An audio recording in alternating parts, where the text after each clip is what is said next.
Let's talk about it. Warriors, student identification cards. Actually, they're called pronoun cards. The American Federation of Teachers recently let it out of the bag that they will be handing out in many schools across our nation an index card that has your name, your government given name, your nickname, your name you'd like to be called in school, your name you'd like to be called at home. Do you have preferred pronouns? What are your pronouns? Do you want us to let your parents know or keep this a secret? Back to school time. I've been talking about it for the past couple of weeks. We have to know all of these things. We have to take action. I want all of you to sign up for the newsletter. The Warriors Weekly newsletter goes out every Wednesday and is repeated towards the end of the week, because this week's edition will be all about what we have to do with our schools. Now, many of us would love to homeschool, would love to put our kids in private or charter schools, but that is not an option for many, whether it's for economic reasons, for your home environment does not allow for it, or your work schedule. Many people don't have that luxury. So what we have to do is we have to come back. We have a voice, and you have to make your voice heard. I also commend to all of you that I did an interview recently with Natasha Sweet, anchor at OAN. You can find that interview, the Lynn's Warriors Twitter, Facebook. I make it very easy for you. Everything is Lynn's Warriors. And look at that interview and understand what is happening to our kids and parents in the classrooms as we go back to school in the 2022-2023 school year. So if it's not an option to take your kids out of school, fight back appropriately. Many teachers are in fear for their jobs. They cannot speak up. There are a lot of good teachers out there. They must follow the powerful unions. They are in fear for their paycheck. How can we get around this? What can we do to help them? Let us stay positive.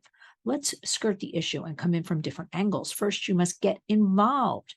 If your child is in a school, you must. The days of dropping your child off and then seeing your child at 3:30 in the afternoon are over. You must take action. You must get involved. That means, one, communicate with your child. Ask on a daily basis, what are you learning in school? Ask questions.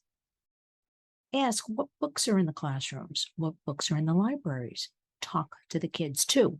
You have a right, go to your schools, ask for the curriculum. Know what is being taught. What are the agendas? What's going on there? You have a parental right. If you don't like something, to opt out of a class or a subject matter. Don't be shy about it. Make the kids our partners in all of this. 4, you must also get involved with your school boards. School boards are elected. Most are not, with any kind of experience. They are not, or at least the intent is not to run for public office. The intent is to do good by our children, to foster an environment that they can learn and become productive adults. So you must go to those school board meetings. Those are normally held at most once to twice a month, usually once a month. But everybody is different. Every community is different. You must go to those board meetings. You must investigate, do your research, immerse yourself in information.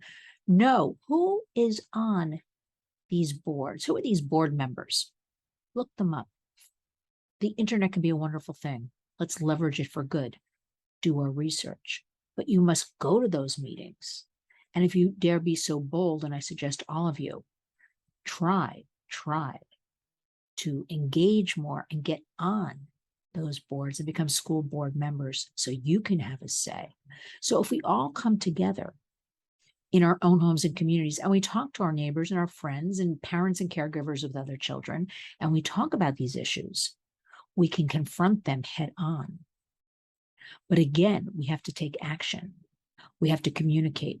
We can no longer say, which I'm hearing every day, We're overwhelmed. We're overwrought. We can't do this.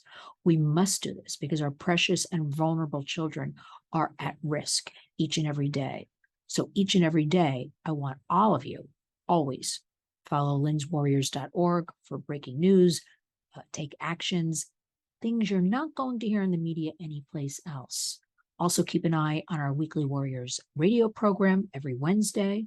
Again, Warriors, I post all of those interviews. You have no excuse not to be learning about all of this.